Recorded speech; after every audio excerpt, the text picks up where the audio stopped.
छा तव्हांखे ख़बर आहे त आम बोर्ड ऐं महाबोर्ड में कहिड़ो फ़र्क़ु आहे? अचो त फ़र्क़ु सम्झण जी कोशिशि कयूं था। सभ खां पहिरियां इहो सम्झूं था त क्यूसिक छा आहे। जेकॾहिं हिकु सेकेंड में हिकु चौरस फुट पाणी वहे त उनखे क्यूसिक चइबो आहे। दरियानि में पाणी जे वहिकरनि जी माप क्यूसिक सां कई वेंदी आहे।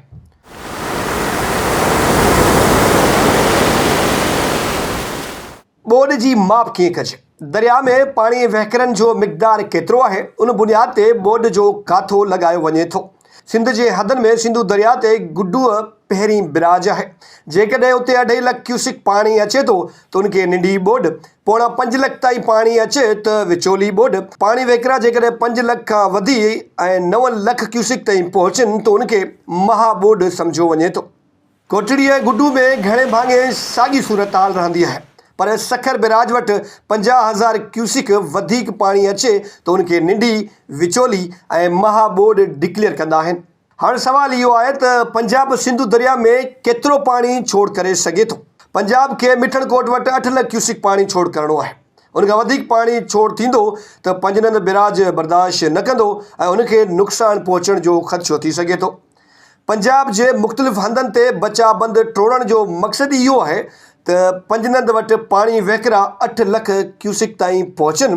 जेकॾहिं पाणी वधंदो त बिराज टुटी वेंदो। उनखां अॻु कॾहिं महाबोर्ड आई ऐं केतिरा माण्हू मुतासिर थिया, इहो तव्हांखे ॿुधाईंदासीं। पर पहिरियां इहो सम्झण जी कोशिशि करियूं था त पंजाब मां सिंधु दरिया में पाणी केतिरनि ॾींहंनि में पहुचंदो आहे। पंजाब जे दरियानि मां छोड़ थींदड़ पाणी पंजनंद खां मिठड़कोट, मिठड़कोट खां गुड्डू बिराज ताईं पहुचण में तक़रीबन 3 ॾींहं लॻाईंदो आहे। गुड्डूअ खां सखर बिराज ताईं नॉर्मल पाणी खे पहुचण में 3 ॾींहं लॻनि था, पर हीअ फ्लड वाटर आहे, इन करे इन जी स्पीड यानी रफ़्तार तेज़ आहे। हीअ 2.5 ॾींहंनि में पहुची सघे थो। सखर खां कोटड़ी बिराज ताईं पाणी खे पहुचण में नॉर्मल सूरत हाल में 9 ॾींहं ऐं फ्लडिंग में 7 ॾींहं लॻंदा आहिनि। कोटड़ीअ खां हेठि समुंड में पाणी खे पहुचण में 4 खां 5 ॾींहं लॻी वेंदा आहिनि। पर जेकॾहिं चांड्रो की रातियूं हूंदियूं त मसइलो पैदा थी सघे थो। चांड्रो की रातियुनि में समुंड पाणी नाहे खणंदो, ज्वार भाटा जे करे मसइलो थी सघे थो। चवण जो मक़सदु पाणी खे सिंध जे बिराजनि मां गुज़रंदे समुंड में छोड़ थियण ताईं लॻभॻि 15 ॾींहं लॻी सघनि था। हाणे अचूं था नॉर्मल बोर्ड ऐं महाबोर्ड ते। पंजाब जे चनाब, रावी ऐं सतलज दरियाहनि में भारत पाणी छोड़ कंदो आहे। उहे 3 दरिया सिंधु दरिया में पाणी छोड़ कंदा आहिनि। इहो पाणी पंजनंद खां थींदो मिठड़कोट पहुचंदो आहे ऐं उतां सिंधु दरिया में शामिलु थींदो आहे। सिंधु दरिया में 1992 में महाबोर्ड आई हुई, जंहिंमें पाणीअ जा वहिकरा 10 लख क्यूसिक खां वधीक हुआ। वरी 3 सालनि खां पोइ 9 लख पाणी आयो, जंहिंखे सुपर फ्लड जो नालो ॾिनो वियो। 1995 खां 2009 ताईं यानी 14 सालनि में नंढी ऐं विचोले दर्जे जी बोर्ड त ईंदी रही, पर महाबोर्ड न आई। विचोले ऐं नंढे दर्जे जी बोर्ड में 5 खां 7 या 8 लख क्यूसिक पाणी रिकॉर्ड थींदो आहे।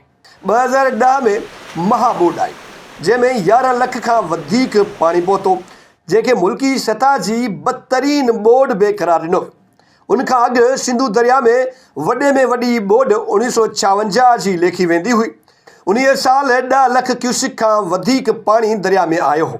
जेकॾहिं बिराजनि जी सघ जी ॻाल्हि कजे त गुड्डू बिराज वटि 2010 में 11 लख 48,000 क्यूसिक पाणी क्रॉस थियो हो। सखर बिराज वटि 2010 में 11 लख 9,000 क्यूसिक ऐं कोटड़ी बिराज वटि 9 लख क्यूसिक पाणी पहुतो हो।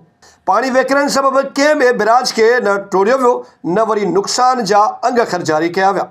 जॾहिं त सखर ऐं गुड्डू जे विच वारनि इलाइक़नि में बचाबंद टोड़े पाणी वहिकरा घटाया ज़रूरु विया हुआ। 2010 वारी बोर्ड दौरान गुड्डू ऐं सखर जे विच वारनि इलाइक़नि में 3 लख खां वधीक माण्हू मुतासिर थिया हुआ। दरिया जे पेट में गैर क़ानूनी तौरु अॾियल आबादियूं सख़्तु मुतासिर थी हुयूं ऐं माण्हुनि खे घर छॾणा पिया हुआ, जॾहिं त कश्मीर शहर में पाणी हेठि आयो हो।